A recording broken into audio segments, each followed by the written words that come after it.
Channel Africa reporter Michael Mbewe joins us for more. Michael, a very good evening to you.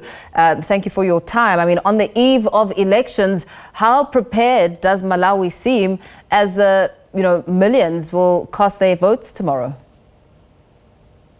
Well, good evening, Paul, and good evening to all for listeners, SABC for listeners.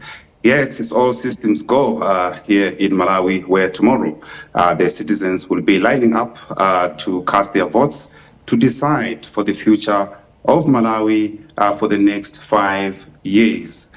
Indeed, making the announcement last evening, the head of the commission here, the Malawi Electoral Commission chairperson, Jane Annabel Ndalimanja, making the announcement yesterday, that all systems are in place. The ballot papers have all been distributed in all relevant polling stations, but also they have picked up security to ensure that all the proceedings run smoothly.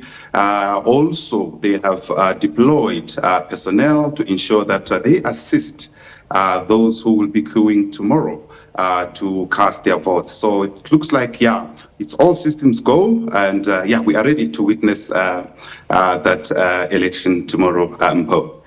With the build-up to these elections, I mean, there have been a number of challenges. For one, the fuel shortage matter, as well as food, has been a source of concern. What are some of the other main issues dominating this election? Just to add on that pertinent issue of fuel shortage, it's been acute, very acute, running to 4 to 5 years now, where there's a big shortage of fuel. You are lucky when you are driving a diesel car, because that's where those who are driving those cars are leveraging and having an advantage of having fuel because of the fuel, the diesel tank. But those who are driving, those ordinary small cars, as we are talking now outside, you see queues in, garages. Here they call them filling stations, queuing,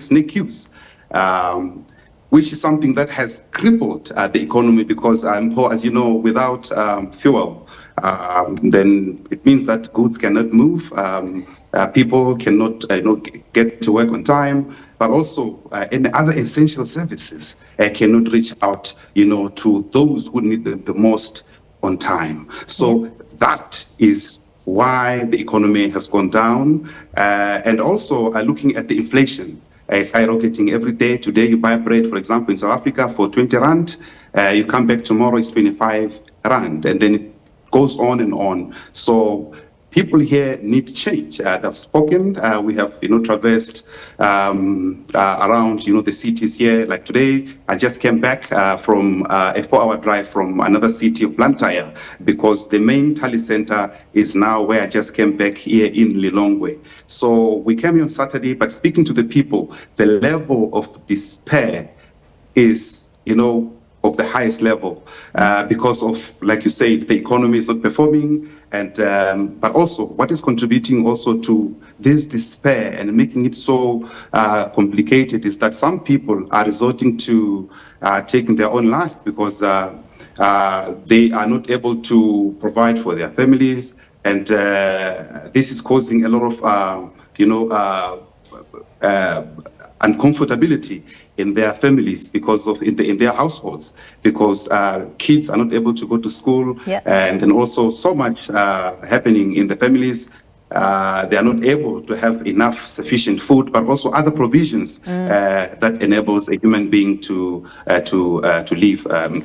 Michael, what about the issues of tribalism and nepotism? Those are some of the other issues that have been brought to the forefront as the eve of elections, and failure to deliver on big promises are coming to the surface. Indeed. So the incumbent, Lazarus Chakwera, hails from the central region, where this is where the Malawi Congress Party has the, it's a stronghold for Malawi Congress Party. So, and then the south, you have your DPP, and then and also other smaller parties that are also contesting. So the issue of tribalism indeed is there, because we have heard rumors within the communities that some people, have been lobbying people to say, if you vote for Mpho and not Michael, then everything will be okay. But if you resort from Mpho, because Mpho hails from Limpopo, for example, and then I, as Michael, comes from, the KZN, it means that we won't be able to supply, all other, services that are much needed in your area. So it's about racial lines, but going back to some of the people that we have spoken to, they are saying that whether there are tribal lines or not, all they need is change. Whoever comes in must just change, the complexion of the country in terms of the economy. The youth, mostly, I spoke to the youth yesterday when I went to Blantyre. What they're saying is that, there's the unemployment rate here is also high.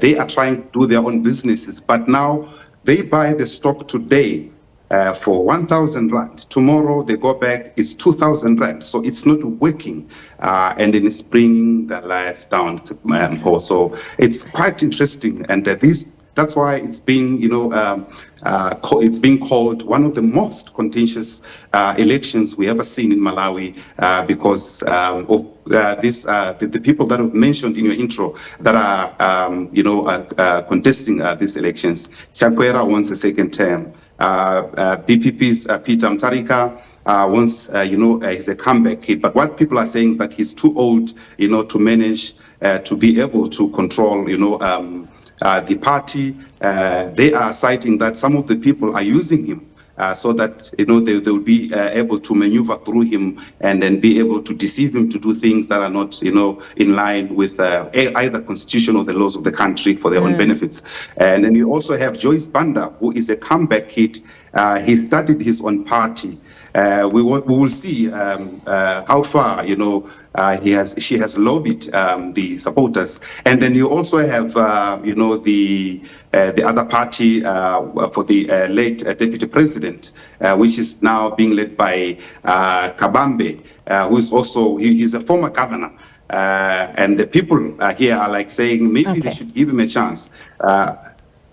So we will see how it's going to turn out tomorrow. Polls are opening at 6 a.m. Tomorrow morning, and then they're closing at 4 p.m. in the evening. Certainly one to keep an eye on. Thank you so much, Channel Africa reporter Michael Mbewe, giving us a sense of readiness ahead of elections in Malawi. Crunch time tomorrow. 3 contenders, but a lot of talk around it being a 2-horse race. But of course, it's a story and an election which you can continue to track on SABC News throughout the course of the day.